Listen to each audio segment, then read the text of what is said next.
Deməli uşaqlar, bugünkü dərsimizdə qış kimlərin həyat dövriyyəsi haqqında danışırıq.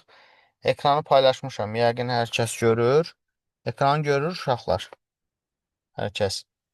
Bəli. Bəli. Tamam. Deməli baxırsınız bura. Burada başlayacağım yetkin bitkidən. Bax bundan. Yetkin qıcı bitkisinin xromosom dəsti 2N'dir. Biz demişdik 2N nə idi? Diploid demək idi. Və yetkin bitki yadda saxlayırıq ki, bax yetkin bitkidən xətt çıxarıb yazıram. Sporofit nəsildir.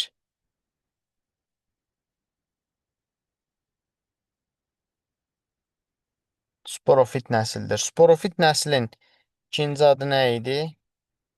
Qeyri-cinsi nəsil idi. Düzdür? Sporofit nəsil niyə deyirdik? Çünki onun üzərində spor əmələ gəlirdi. Ona əsasən və qeyri-cinsi nəsildə adlanır. Yetkin qıcı bitkisinin yarpağının altında bu gördüyümüz sporangi olur və bu gördüyümüz sporanginin xromosom dəsti 2N'dir və sporanginin daxilində meyoz bölünmə yolu ilə əmələ gəlir yetişmiş sporlar.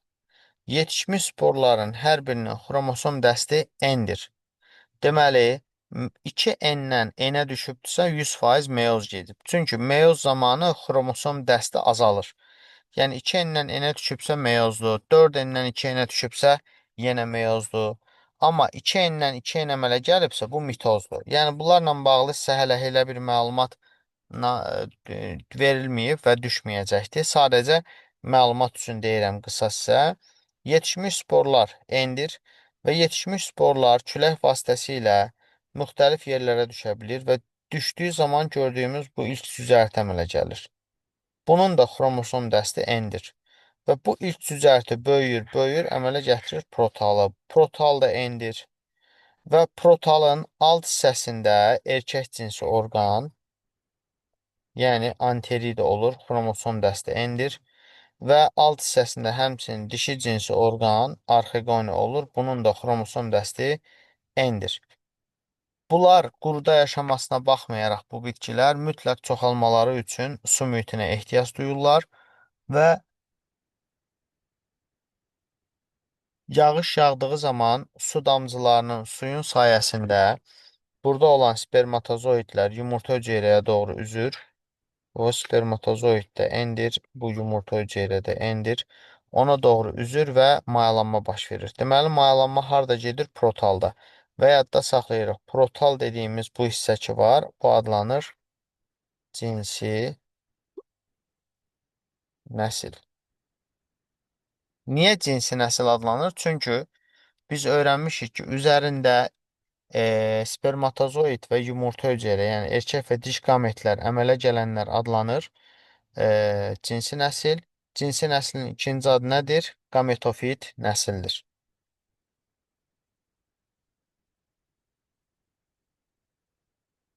Qamet çünki cinsi hüceyrəyə deyilir və artıq bunlarla birləşmədən sonra mayalanmış yumurta hüceyrə adlanır ziqot. Ziqotun xromosom dəsti neçədir? 2N'dir və ziqot artıq mitoz yolla bölünərək bu gördüyümüz rüşeimli protalı əmələ gətirir. Bax, burada bu hissə var, bax bu hissə.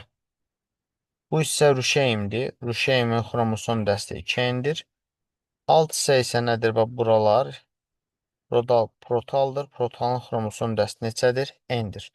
Və rüşeim olan hissədən də yeni bitki inkişaf edir. Ona görə deyirik ki, qıcı kimilərdə çoxalma zamanı sporofit nəsillə, yəni qeyri-cinsi nəsillə cinsi nəslin növbələşməsi baş verir. Biz niyə bunun əksini dediyimiz zaman yanlış olur? Çünki yetkin fərd nədirsə, ondan başlayır nəsil növbələşməsi. Yetkin fərd qeyri-cinsi nəsildir, ondan da əmələ gəlir cinsi nəsil dediyimiz qametofit nəsil. Ona görə də bu adlanır qeyri-cinsi ilə cinsi nəslin növbələşməsi. İndi mən sizə geridə bir-iki dənə yeri göstərirəm. Bu da buradan da sizə aydın olacaq. Baxırsınız bura. Yetkin bitki. Yetkin bitkinin xromosom dəsti neçədir? 2 endir. Nədir? Sporofit nəsildir. Görürsünüz? Sporofit nəsildir. Yetkin bitkidə nə əmələ gəlir? Spor. Spor endir. Ondan əmələ gəlir protal. O da endir. Proton nədir? Gametofit nəsildir. Protonun altında anteridir, yəni erkək cinsi orqan. Arxegoninin də altında dişi cinsi orqan olur. Anteriddən çıxan spermatozoid yumurta hüceyrə ilə arxegonində olan yumurta hüceyrəni mayalayır. Əmələ gəlir nə? Zigot. Zigot da neçə endir? 2 en. Zigotdan da mitoz bölünmə yolu ilə yetkin qıcı bitkisi əmələ gəlir. Bunu başa düşməyən varsa buyursun. Aydındır uşaqlar bu hissə. Yaxşı. Bəli, bəli, müəllim. Tamam. İndi mən sizə ekranı, başqa ekranı paylaşıram.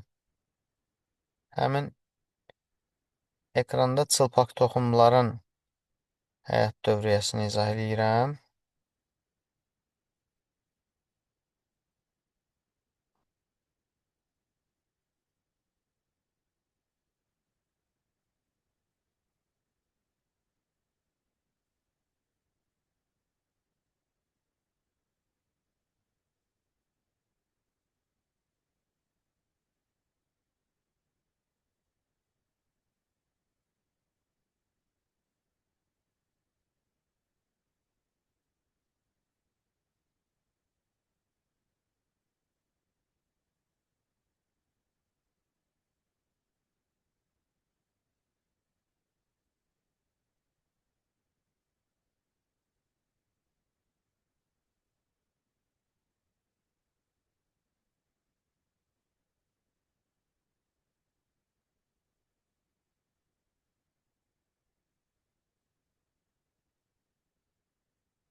Ekranı paylaşdım, görürsünüz. Deməli, uşaqlar, şam ağacı üzərində, ümumiyyətlə çılpaq toxumlularda cinsiyyətinə görə iki növ qoza olur. Erkək qoza var, bir də dişi qoza var. Deyəcəyik ki, erkək qozada bir neçə pulcuq olur. Yəni, bir qozada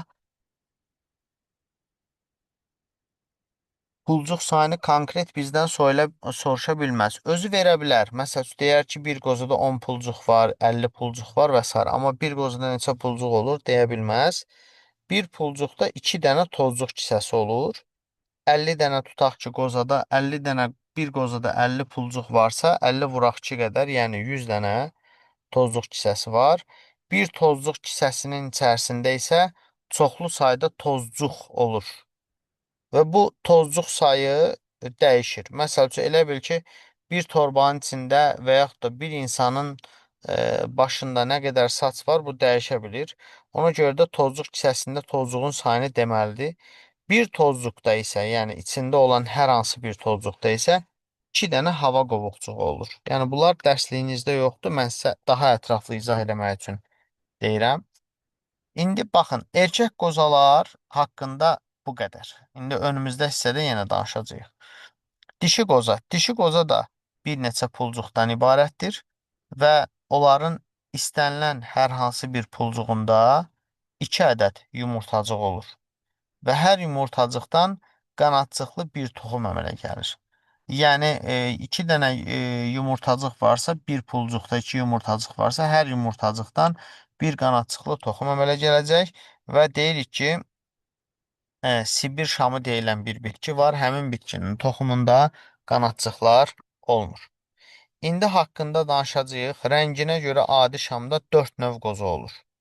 Birinci deyirik ki, sarımtıl yaşıl rəngli qoza. Bu qozalar erkək qozadır və üzərində meyoz prosesi gedir. Erkək qozalar ən çox saylıdır. Yəni, şam ağacı üstündə ən çox sayı olan qoza erkək qozadır və zoğun dibində qrup halında yerləşir. Yəni, tək-tək yox, qrup halında yerləşir deyirik. Və bu qozalar da təbii ki, açılır. Açıldıqdan sonra isə bunlar bağlanmır. Gəldik qırmızımtıl qoza. Bu dişi qozadır və üzərində meyoz prosesi gedir və tozlanma bunlarda baş verir və zoğun ucunda tək-tək yerləşir. İndi sual düşə bilər ki, qırmızımtıl qoza nədir? Dişi qozadır deyirik. Yaşıl qoza dişi qozadır. Bu da dişi qozadır. Necə olur? Elə olur. Qırmızımtıl qoza rəngini böyüyüb, rəngini dəyişərək yaşıl qozaya çevrilir. Yəni, yaşıl qoza varsa, demək ki, bu qozanın rəngi əvvəl qırmızımtıl rəng olub. Dişi qozadır. Mayalama və toxumların yetişməsi prosesi yaşıl qozada gedir və bu qoza da böyüdükdən sonra artıq qonur qoza olur. Bu da dişi qozadır. Yetişmiş toxumlar olur. Yetişdikdən sonra bu toxumlar, bu qozanın pulcuqları açılır və toxumlar ətrafa yayılır. Mən sizə liseydə həmin o qozanın pulcuqlarından çıxan toxumları göstərmişdim. Görmüşdük ki, bir pulcuqdan 2 dənəsi çıxır və hər birinin də qanadçığı var. Onun sayəsində havada uçuşurlar. Növbəti hissəmiz, ən vacib hissə, çılpaq toxumların həyat dövriyyəsidir. Diqqətlə baxırıq bura. Proses hardan başlayır, oradan göstərirəm. Baxın bura. Bu gördüyümüz şam ağacının hər hansı bir zoğudur. Zoğunun təpə hissəsində yerləşir dişi qozalar, qırmızımtıl rənglidir, budaqların ucunda əmələ gəlir. İkinci, erkək qozalardır, sarımtıl yaşıl rənglidir, budaqların əsasında, yəni dibində əmələ gəlir.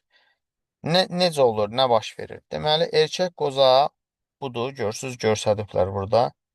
Erkək qozanın pulcuğunda olur tozcuq kisəsi, içində tozcuqlar yetişir. Dişi qozanın da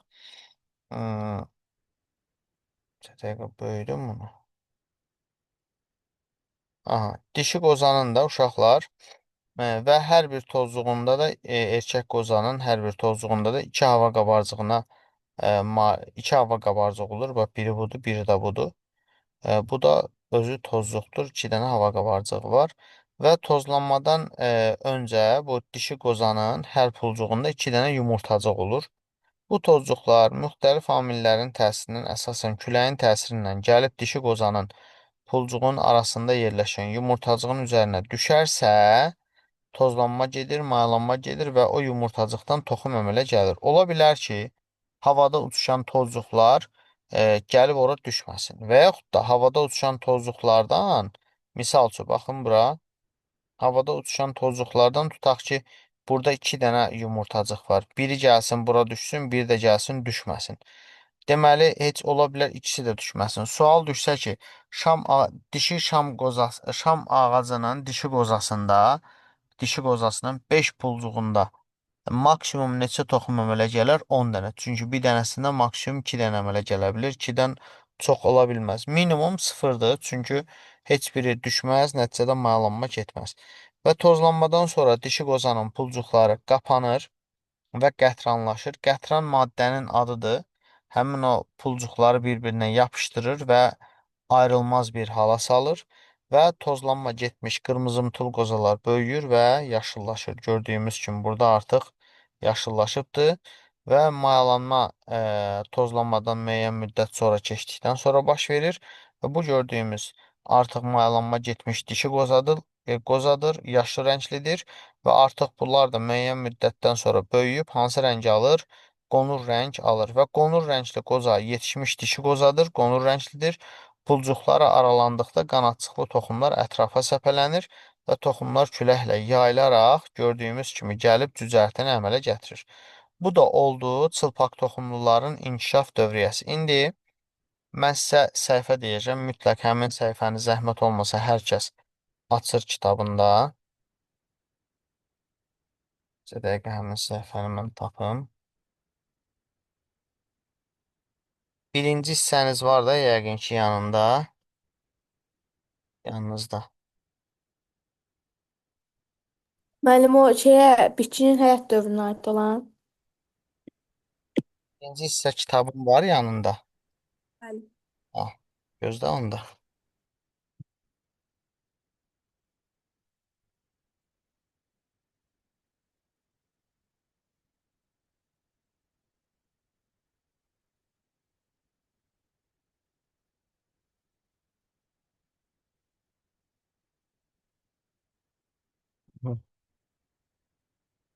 Hər kəs birinci hissə kitabında açır səhifə 81-i.